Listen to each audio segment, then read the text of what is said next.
Looking for real fiction? You're in the right place. Here we deliver fiction straight from the vein, raw, powerful, unforgettable. Let's begin. Nobody noticed Ruby Mitchell was missing until the clothes appeared. That's what haunted Detective Sarah Chen most about this case.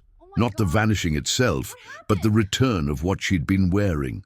September 19th started like any other Tuesday at Riverside University.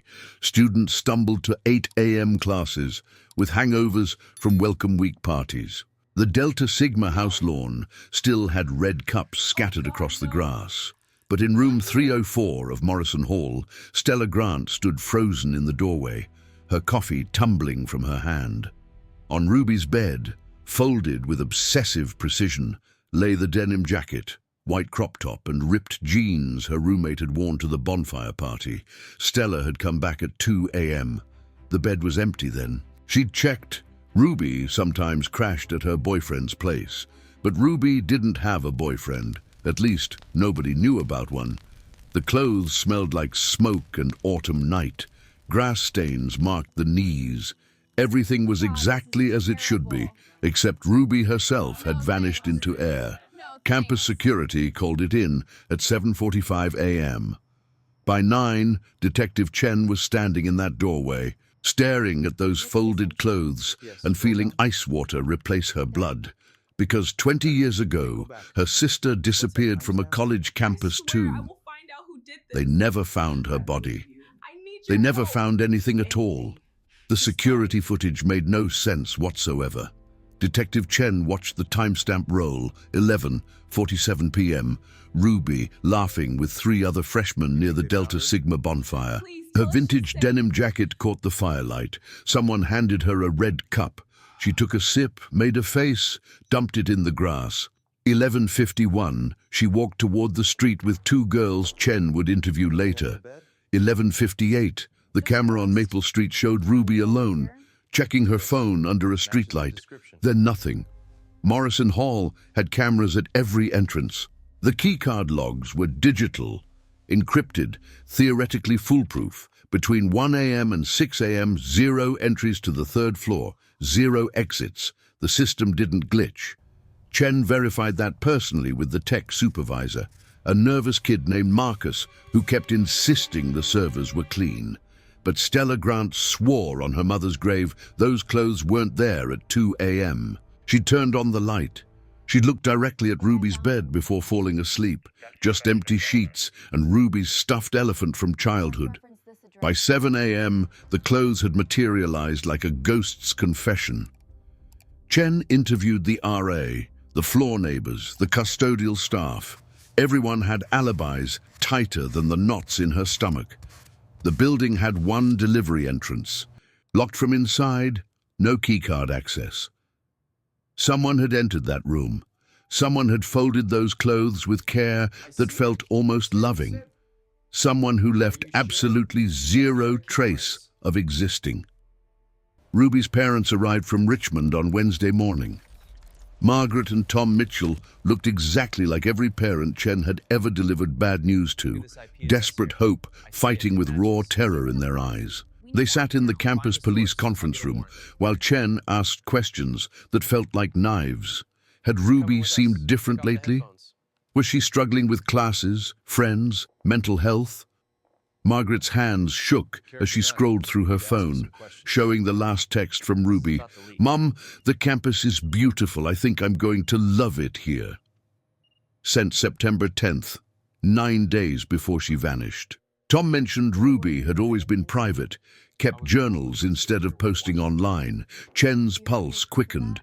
Journals meant thoughts, patterns, possibly names.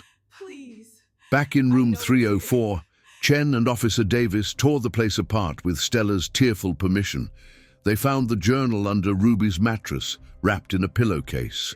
The entries started normal. Excitement about classes, observations about her floormates, complaints about dining hall food. Then, August 31st, I feel like someone's watching me, probably just paranoia from all those true crime podcasts. September 7th, saw him again today. He smiled at me in the library. I don't even know his name, but my heart stopped. September 16th. We've been messaging. He gets me in ways nobody else does. But I can't tell Stella. She wouldn't understand. The last entry, written September 18th, 12 hours before the bonfire. Tonight, everything changes. I'm terrified and excited, and I know this is probably stupid, but I have to know if this is real. Chen's tech team cracked Ruby's laptop by Thursday afternoon. What they found rewired the entire investigation. Ruby had been using an encrypted messaging app called Shadowlink, popular with students who wanted privacy from parents and administrators. The conversation history showed months of messages with someone listed only as A. The messages started innocent enough in late August. Philosophy discussions, favorite books, music recommendations that revealed souls instead of just taste. But by September, they'd shifted into something darker and more intimate. A knew things about Ruby nobody should have known. Her childhood fear of thunderstorms, the scar on her ankle from falling off her bike at 7, the way her father's disappointment felt heavier than his anger. Ruby had opened herself completely to this person. And A had reciprocated with confessions that felt almost too vulnerable to be real. Chen read them twice, her skin crawling. September 17th. A had written, "Tomorrow night, after the party, meet me where we first saw each other. I have something to show you that will change everything. Trust me." Ruby's response, "I trust you more than I've ever trusted anyone."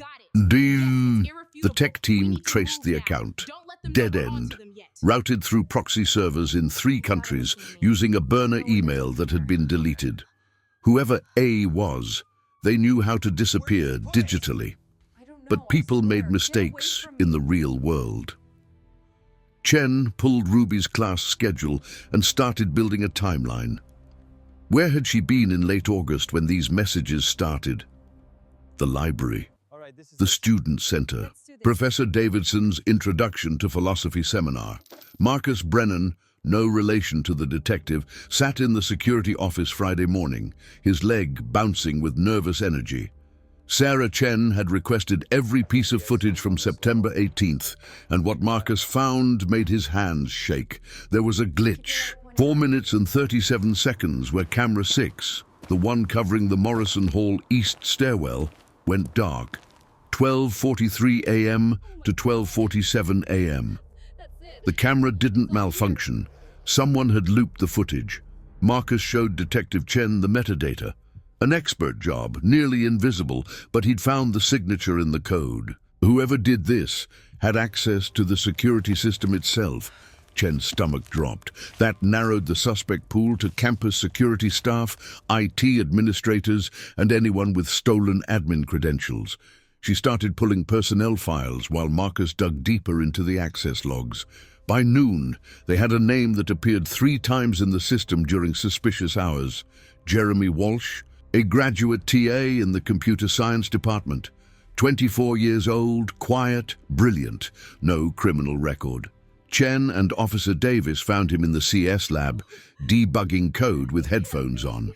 When Chen said Ruby's name, something flickered across Jeremy's face. Recognition, fear, or maybe guilt. He agreed to come to the station voluntarily. In the interrogation room, Jeremy's story came out in broken pieces. Yes, he knew Ruby. She'd asked him for help recovering a deleted file in early September. They'd talked for 20 minutes. She was sweet, curious, maybe a little lonely. He gave her his contact info in case she needed tech help again, but he never messaged her privately, never used Shadowlink, had no idea she'd vanished until he saw the campus alerts. The breakthrough came from an unexpected source. Stella Grant called Detective Chen Saturday evening, her voice trembling. She'd been going through her own photos from Welcome Week, trying to remember every detail about that night. In one picture, taken at the bonfire around 11 p.m., Ruby stood near the drinks table. But in the background, barely visible, was a figure watching her from the tree line. Stella zoomed in. A man, older, partially obscured by shadows. Chen had the image enhanced by the forensics team. The resolution was poor, but the build and posture matched someone they'd already interviewed. Professor Richard Davidson, 42, who taught the Introduction to Philosophy seminar Ruby attended. Davidson had been cooperative during the initial questioning, expressed appropriate concern, mentioned Ruby was a bright student who participated actively in discussions, nothing that raised red flags, until Chen pulled his personnel file and found a complaint from 3 years ago. A female student claimed Davidson had become inappropriately invested in her well-being, showing up at her dorm uninvited, sending late-night emails about her essays. The university had issued a warning, no formal discipline. Chen and Davis showed up at Davidson's campus apartment Sunday morning. He answered in a bathrobe, coffee in hand, surprise registering on his face. They asked about the bonfire. Initially, he denied being there. Then, confronted with the photo, his story changed. He'd stopped by briefly, wanted to see the energy of Welcome Week. Nothing sinister. But when Chen asked about his messages with Ruby, his face went pale. "What messages?" he asked. And Chen knew they'd found their man. Professor Richard Davidson's apartment told a story his mouth wouldn't. Detective Chen's search warrant turned up a burner laptop hidden in a kitchen vent. The Shadowlink account, A, logged in automatically. Every message to Ruby was there, along with drafts of messages never sent, increasingly obsessive, talking about destiny and soulmates, and how age was just a social construct. Davidson sat in the interrogation room for 6 hours before his lawyer arrived. Once counsel was present, he made a calculated decision. He'd talk, but only about what he wanted them to know. Yes, he'd developed feelings for Ruby. Yes, he'd created the anonymous account to connect with her outside the teacher-student dynamic. Yes, he'd been at the bonfire watching her, making sure she was safe. But he swore on everything he'd never touched her, never approached her that night. The messages were fantasy, he claimed, a mistake. When Ruby suggested meeting after the party, he'd panicked and didn't show up. He went home, deleted the burner account from his phone, and tried to pretend it never happened.